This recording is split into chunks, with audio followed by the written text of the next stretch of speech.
여러분들 선물과 재물 이것이 어떻게 다른지 여러분들은 어떻게 받아들이고 계십니까?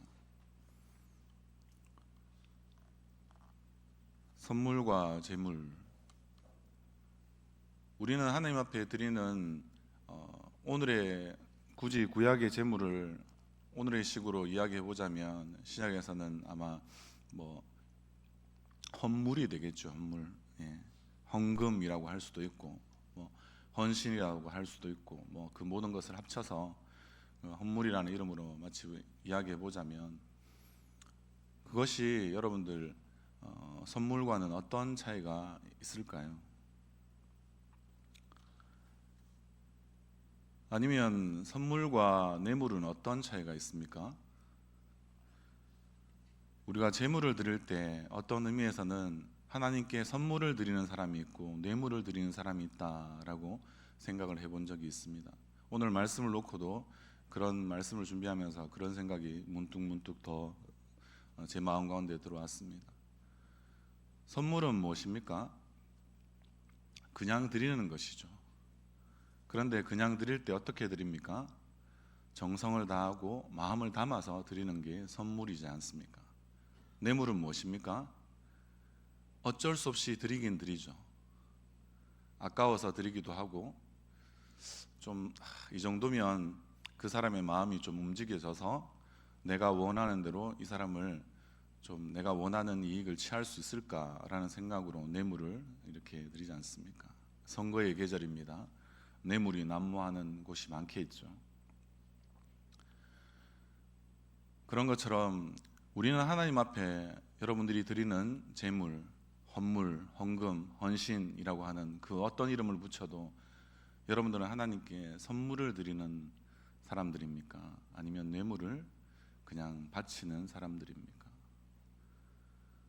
우리가 오늘 본문 가운데 나오는 이 가인과 아벨을 이해하는 데 있어서도 이것은 가장 중요한 점 중에 하나이지 않나라는 생각이 듭니다.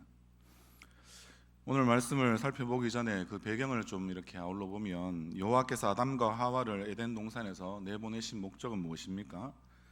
결국에는 이제 그냥 지낼 수 없고 에덴 동산에서처럼 살 수 없는 그들이 죄로 인하여서 저주받아서 이제 땅을 잘 기경하여서 그렇게 자기가 원하는 대로 그 소득을 만들어서 생활할 수 있도록 그렇게 하나님께서 에덴 동산에서 아담과 하와를 내어 보냈습니다.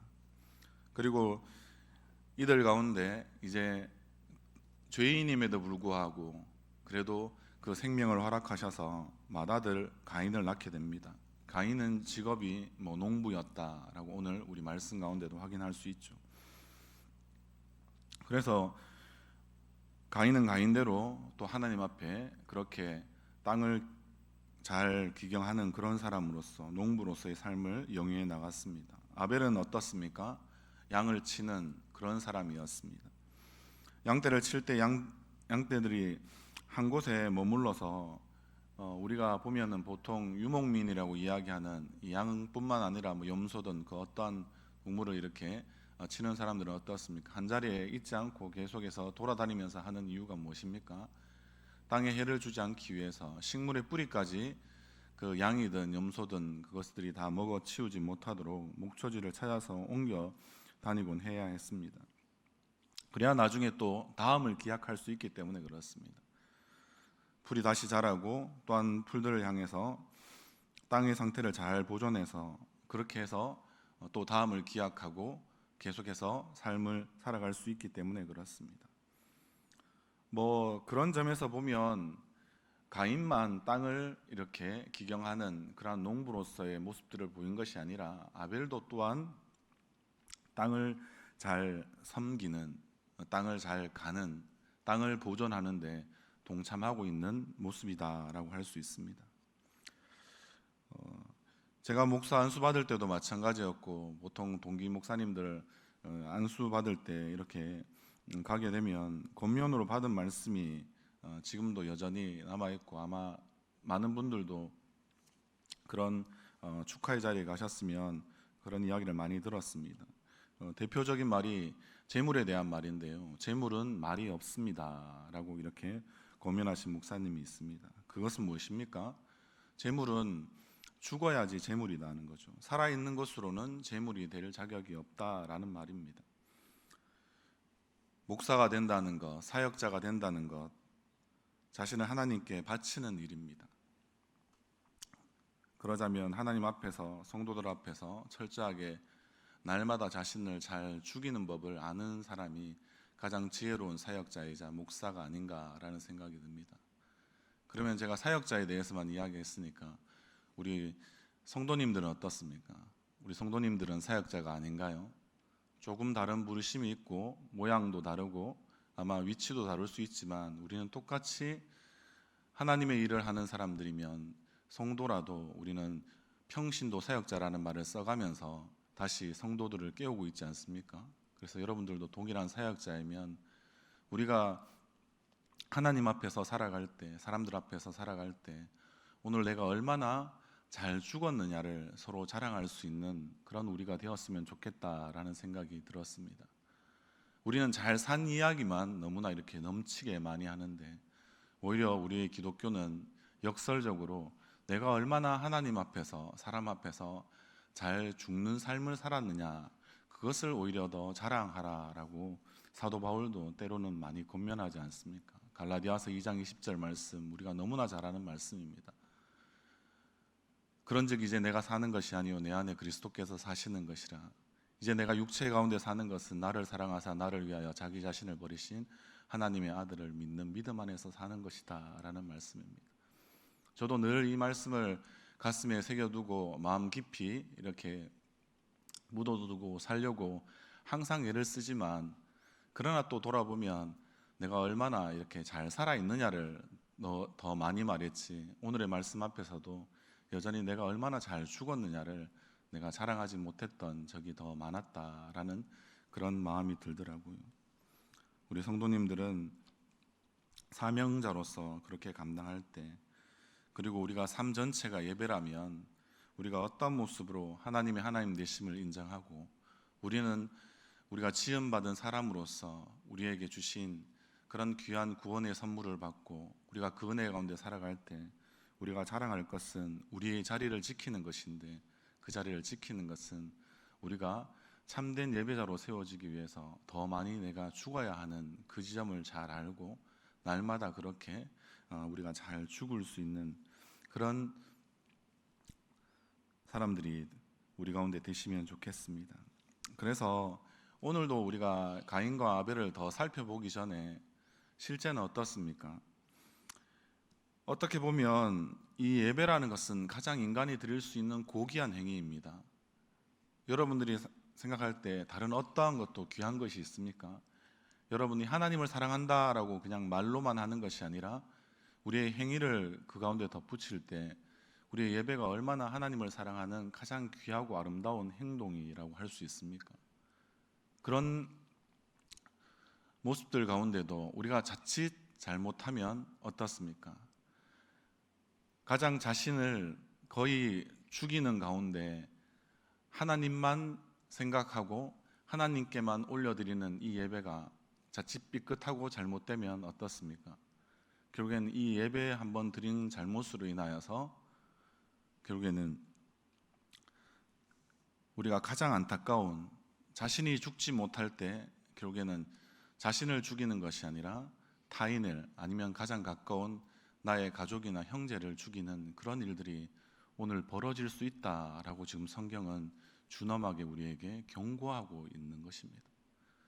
여러분들 오늘 드리는 이 예배도 가볍게 여기셨습니까? 아니면 주일의 예배는 좀 나에게는 무겁고 소중하고 3일 밤의 이 예배, 수요 예배는 나오는 것은 뭐 그냥 내가 정신없이 있다가 나의 일상을 잠시 접어두고 그렇게 지금 달려와서 여러분들이 숨을 몰아쉬거나 아니면 숨을 고르고 있으면서 여러분들이 그렇게 예배를 드리고 있습니까?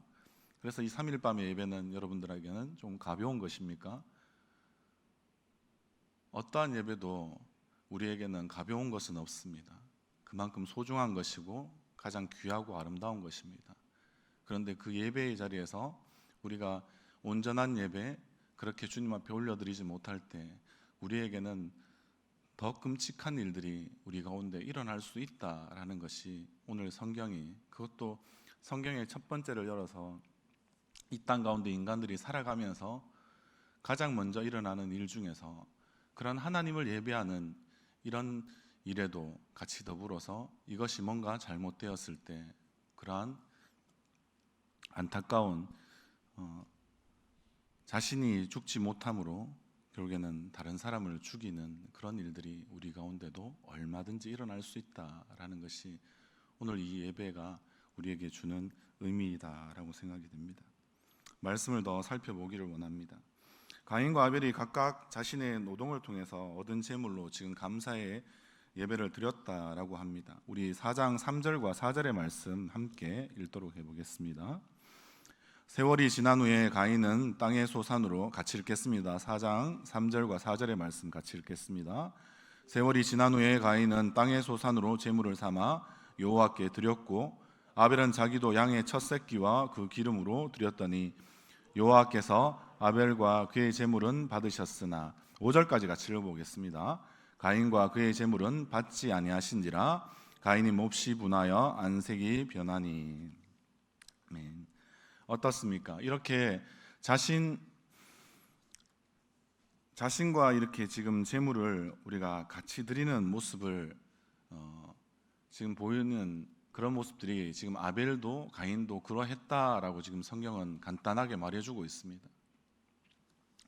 그런데 이 아벨이 드린 하나의 이 예배라고 하는 이 제사는 히브리서 기자가 이렇게 해석해 놓은 부분이 있습니다. 11장 4절에 보면 아벨은 온전한 믿음과 하나님을 경외하는 마음, 즉 믿음으로 제물을 드렸기에 받으셨다라고 이렇게 풀어주고 있습니다.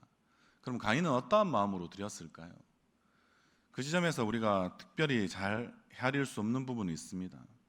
그러나 우리 하나님은 외모를 보시는 분이 아니라 사람의 그 중심을 보시는 분이 우리의 하나님이십니다. 보이지 않는 하나님이시기에 우리의 보이지 않는 그 마음을 누구보다도 잘 헤아리시고 판단하시는 거죠.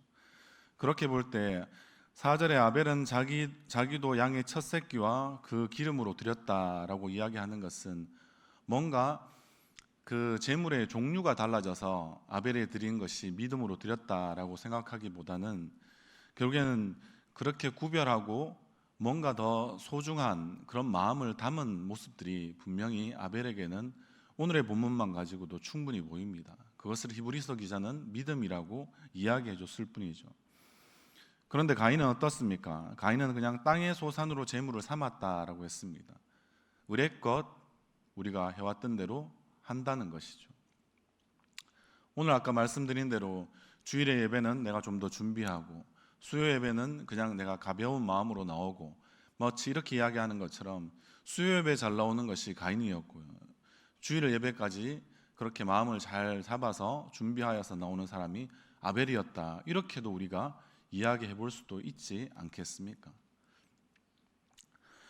제가 예배의 횟수나 어떤 예배의 그런 부분들을 지금 더 말씀드리고 싶은 것은 아닙니다. 우리가 이해하려고 하면 그렇게 생각해 볼 수도 있다라는 말씀을 드리는 것이죠. 그런 모습들을 했을 때 어떻습니까? 결국에는 어떠한 제물이라도 가인이든 아벨이든 우리든 우리가 드린 제물, 그가 드린 제물도 결국에는 그 제물은 그 드린 당사자, 그 사람을 닮아 있다라는 것을 우리는 알 수 있어야 하는 것입니다. 그러하였기에 하나님은 가인을 그렇게 연락하지 않으신 것입니다. 제물만 받지 않으신 것이 아니라 가인의 예배를 받지 않았다라고 이야기할 수 있는 것이죠.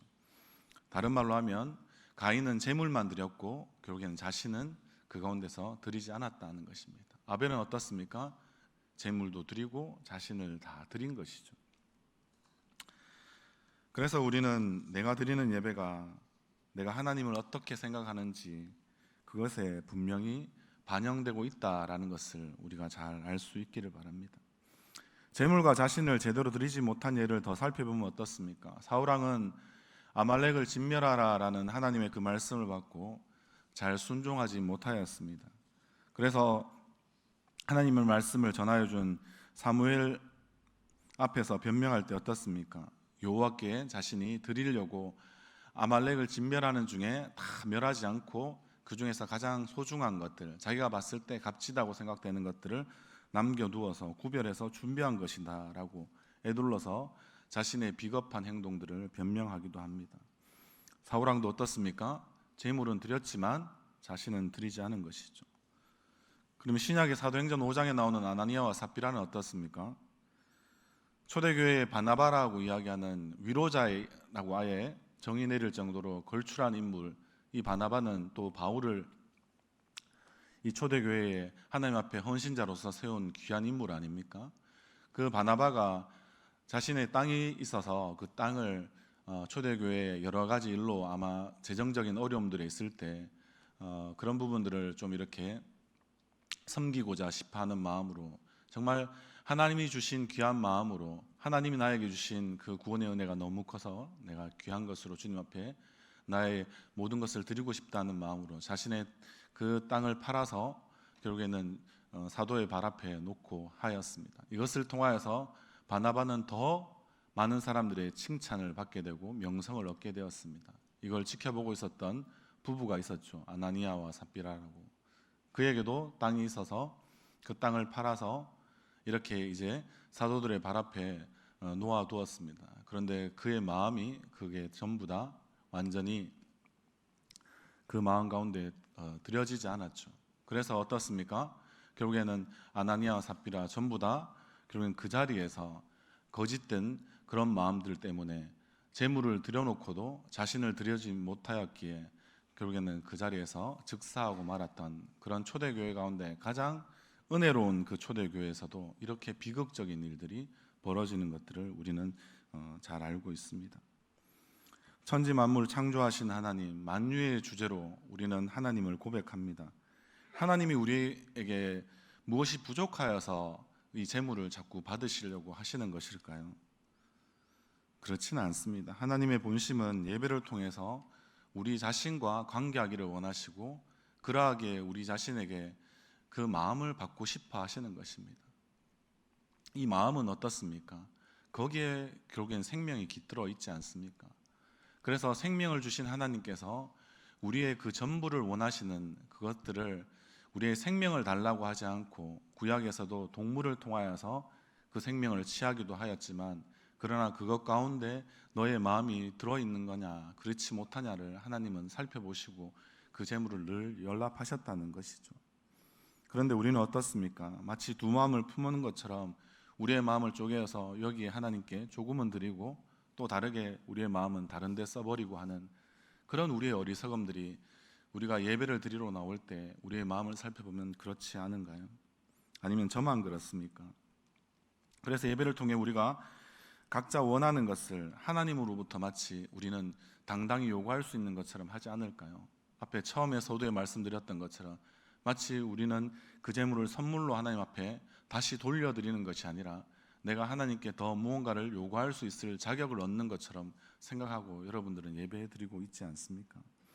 예배를 드렸으니 그냥 만족하시고 우리를 인정해 달라고 가인처럼 그냥 어린 양이나 부리고 때나 쓰는 그런 어린아이와 같은 우리의 신앙에 여전히 머물고 우리는 예배자로 살고 있습니까? 그런 마음과 자세와 태도로 드린 예배는 하나님을 결코 인정하고 하나님을 존경하고 사랑하는 것이 아닙니다. 그냥 자신의 발 아래 하나님을 두고 주와 같은 신이 이 땅 가운데 없는 것이 아니라 주와 같은 신은 내가 여러 개 갖고 있다. 그래서 하나님이 나에게 주신 여러 가지가 하나님하고 거의 동급으로 비슷하다라고 우리는 우리의 생각으로 그냥 그렇게 보고 있는 것이죠. 그래서 그냥 하나님을 마음대로 내가 부리려고 하는 그런 우리는 죄의 지배를 그냥 따르고 있는 우리의 모습들이 가인처럼 있지 않습니까? 우리는 언제나 하나님이 찾으시는 예배자가 될 수 있겠습니까? 오직 말씀의 지배를 받아서 은혜로만 그렇게 드리는 참된 예배자가 우리 가운데 많은 분들이 되시기를 주님의 이름으로 소원합니다. 그래서 가인은 자신의 재물이 지금 받아들여지지 않자 어떤 생각이 듭니까? 이것이 잘못되었다라고 생각하지 못하죠. 아벨은 믿음으로 드렸으니까 믿음이 있는 자였고 결국엔 가인은 하나님과의 관계가 삐그덕거리고 문제가 있는 사람이었다, 믿음이 없는 자였다라는 것을 히브리서 기자가 말해주고 있지 않습니까? 그래서 그냥 그 분한 마음을 결국에는 품게 되는 것이죠. 우리도 그렇습니다. 이 예배의 자리를 떨치고 나갈 때 잘못된 예배를 드리면 우리 마음 가운데 평안이 있는 것이 아니라 막 분노가 일어날 수 있습니다. 하나님과 제가 한 번 더 이렇게 뭔가는 더 씨름하고 뭐 야곱처럼, 아니면 야곱보다 더 내가 하나님께 원하는 것을 더 받아야 되는데 내가 받지 못하고 가니까 억울하다라는 생각이 막 들고, 그래서 가인처럼 비교되기 시작하고, 주변의 사람들은 뭐 만족함을 누리는 것 같은데 나는 이 예배를 통해서 전혀 그런 것들을 못 받는다라고 생각이 들면 어떤 생각이 드실까요? 하나님이 좀 문제가 있으신가 아닌가? 자신의 행위를 돌아보기 전에 먼저 하나님 탓을 하는 그런 일들도 우리가 이 예배가 마치고 난 다음에 우리의 심령 가운데 또 사탄이 유혹하는, 미혹하는 그런 모습으로, 그 죄가 우리를 꿰는 모습으로 우리 가운데 그런 모습들이 나타날 수 있다는 것입니다. 그래서 여러분들이 생각하는 것 이상으로 예배는 중요합니다. 예배보다 우리가 드릴 수 있는 어떤 행위가 있다면, 그 가치가 있다면, 이 땅 가운데서 우리가 예배보다 더 소중한 것은 우리 가운데 없는 줄 믿습니다. 그래서 여러분들이 이 자리에 있는 줄 믿습니다. 그래서 예배를 내가 어떻게 드리느냐, 드리고 난 다음에 나의 마음의 상태까지도 끊임없이 살펴보는 것은 우리에게 참으로 소중하고 귀하고 반드시 필요한 일들이다라는 것들도 오늘 말씀드리고 싶습니다. 그래서 가인은 지금 이런 못된 반응만으로 제물을 드리는 자신이 합당치 않았다라는 지금 상태였음을 그대로 지금 보여주고 있는 것입니다. 결국 가인은 어떻게 됩니까? 이 분노 조절 장애를 갖게 되고, 그래서 어떻습니까? 그것이 하나님을 향하고, 그리고 그 하나님이 또 자신의 이 예배는 받지 않으셨는데 아벨의 예배는 받았기 때문에 마치 애먼 사람처럼 아벨을 향하여서, 하나님을 향하여서 분노하지만 그러나 하나님을 자기가 어찌할 수 없다라는 사실을 알았을 때 자신의 가장 가까운 형제, 사랑하는 자였던 이 아벨을 결국에는 그는 자신이 죽지 못하고 형제를 죽여버리는 그런 일들을 그 가운데 지금 일으키게 됩니다. 어떻습니까? 하나님의 말씀의 지배를 거부하고 결국에는 그 말씀을 죽여서 자기 욕망의 말, 그리고 그 욕망을 자극하는 말을 그는 계속해서 따라간 것입니다. 자신의 아버지 아담이 그렇게 너무 잘 보여주지 않았습니까? 대표적인 우리 누구나 다 잘 알지 않습니까? 우리 9절의 말씀 한번 읽어볼까요? 여호와께서 가인에게 이르시되 내 아우 아벨이 어디 있느냐? 그가 이르되 내가 알지 못하나이다. 내가 내 아우를 지키는 자니이까. 아멘. 이 자녀를 키우시면 잘 아시죠? 현실남매라고 이야기하는 유명한 타이틀이 있습니다. 그 말은 뭡니까? 서로 죽고 못 사는 사이가 아니라 죽고 죽여야 살 수 있는 사이가 현실남매 가운데 벌어지는 것들, 자녀들 키우실 때 알죠? 저거 누구 닮았을까 이리 싶은 생각이 들지만 그거 다 우리 닮았지 않습니까? 저만 그렇습니까? 그런 생각이 드는 것은 무엇입니까? 오늘 가인이 지금 이야기하는 겁니다. 자신이 번듯하게 아벨을 죽여놓고도 그것에 대하여서 하나님께서 다시 한 번 더 돌이킬 수 있는 기회마저도 주시고 싶어서 지금 계속 뒤에는 하나님께서 은혜 베푸시는 모습들 아닙니까? 그런데 그 가운데서도 어떻게 하면 자신이 그럴까 싶어서 자신의 행위를 더 항변하듯이 하나님 앞에 따져 묻듯이 지금 이야기합니다. 제 아우가 제가 지키는 사람입니까? 라고 마치 현실 남매처럼 그렇게 이야기하고 있지 않습니까? 결국에는 이러한 하나님께 묻는 이 오만방자함, 이런 것들을 봤을 때 결국에는 나를 죽여서 형제를 살릴 수 있는 자가 되지 못하고, 그리고 내가 낮아져서 형제를 높이는 자가 되지 못하고, 그렇게 그냥 예배를 드렸지만 예배를 드리지 않는 자가 되어서 결국에는 하나님 앞에 드리는 그런 온전한 예배자의 모습이 그 가운데는 전혀 없게 되어버린 것이죠. 계속해서 말씀드리지만 우리는 지금 수많은 예배를 지금 반복해서 오늘도 이 예배의 시간이 지나면 또 다른 예배를 우리는 드리기 위해서 또 준비할 것입니다. 그런데 그러한 예배 가운데 하나님이 기뻐 받으시는 예배가 얼마쯤 되었을까? 여러분들이 스스로 뒤를 한번 돌아보셔서 생각해 보십시오. 다시 질문드리면 예배만 잘 드려도 여러분들의 신앙생활은 문제없다는 말에 이제 좀 공감하시고 동의하십니까? 예배는 하나님과의 교제이고 형제와 이웃과의 교제를 모두 포함하는 것입니다. 그래서 우리는 모여서도 예배하고 흩어져서도 예배한다라고 우리가 주일날 주일 오후 예배를 마치고 부르는 마치 파송의 찬양처럼 드리는 그런 예배의 마지막 마무리의 찬양이 그렇지 않습니까? 그런데 우리는 하나님께만 열심을 드러내고 사람을 향한 사랑에는 우리는 얼마나 또 소홀한 적이 많았습니까? 여러분들은 이렇게 모이는 예배는 되지만 흩어져서 드리는 예배는 안 되는 분도 아마 이 가운데 있을 것입니다. 형제와 연합하고 화해하지 못한 채 하나님께 드려버린 예배, 이런 것들도 여러분들 얼마나 많습니까? 하나님이 기뻐하시고 온전하신 뜻대로 드리는 그것이 바로 참된 예배이고 우리는 영적인 예배라고 우리는 알고 있습니다. 로마서 12장 1절과 2절 말씀에 계속 그것을 강조하죠. 그리고 그것에 반드시 거룩한 산제물인 우리의 몸이 필요하다고 합니다. 이것에서는 우리의 삶이 필요하다라는 말로 더 확대해 볼 수도 있겠죠. 우리의 삶을 드리지 않는 예배는 결국에는 가장 이 예배를 통해서 소중한 생명이 빠져버린 것입니다. 생명을 드리지 않는 예배는 결국에는 어떻습니까? 이 생명은 남의 생명을 드리라고 제가 말씀드리는 것인가요? 아니죠. 자신의 생명을 걸고 지금 예배를 드리시라는 거죠. 예배를 사수하라는 말도 있지 않습니까? 그렇게 생명을 드리지 않는 예배, 그것은 자신이 죽지 않는 참된 예배가 아니라 거짓 예배에 불과한 것입니다. 예수님도 자신이 드렸던 예배 중에서 가장 최고의 예배는 어떤 예배를 예수님의 인생 가운데서 우리는 살펴볼 수 있을까요? 겟세마네의 기도라고 이야기하지만 겟세마네의 예배도 될 수 있을 것입니다. 아니면 더 나아가서 십자가에서 예수님이 드린 예배는 어떠한 예배였습니까? 자신이 죽지 않고는 온전하게 드릴 수 없는 그 예배가 십자가상에서 일어나지 않았습니까? 우리도 그래서 늘 자신을 죽이는 예수님처럼 예배하는 자가 되기를 간절히 소원합니다.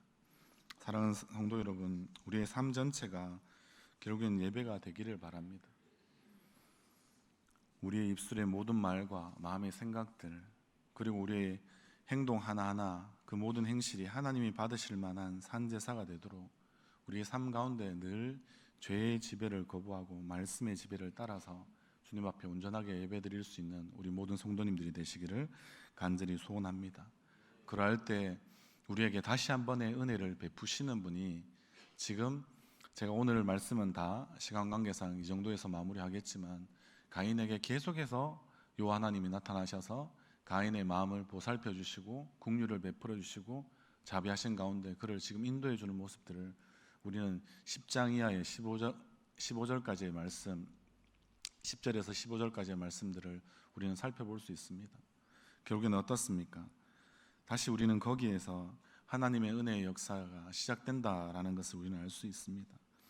여러분들, 예배가 있고서 은혜가 있는 것이 결코 아닙니다. 은혜가 있으니까 예배는 뒤따르는 것입니다. 여러분들이 지금 예배 드리는 여러분들의 상태가 좋지 않다라는 말은 여러분들이 은혜를 잘 까먹고 계신다라는 뜻이고, 은혜를 그냥 흘려보내버리고 있다라는 것입니다. 하나님의 은혜를 우리 마음 가운데 가득히 담은 사람, 은혜가 충만하신 분은 참된 예배자로 분명히 설 수 있고, 그런 모습으로 당연히 나타나야 하는 것이 우리가 예배드리는 분명한 이 땅에서 이유일 것입니다. 오늘도 주님은 그렇게 우리 가운데 예배자를 찾으십니다. 그 참된 예배자로서 우리가 다 설 수 있도록 다시 한 번 더 하나님이 우리에게 베풀어 주신 구원과 이 하나님 나라라는 그 귀한 선물, 그것을 통한 하나님의 놀라운 은혜를 우리가 오늘 이 시간에 더 많이 기억하시고 더 많이 되새김질하시고, 그래서 그 은혜로만 우리가 모두 충만한 삶들을 모두 살아가시는 우리 모든 성도님들 되시기를 간절히 소원합니다. 같이 기도하겠습니다.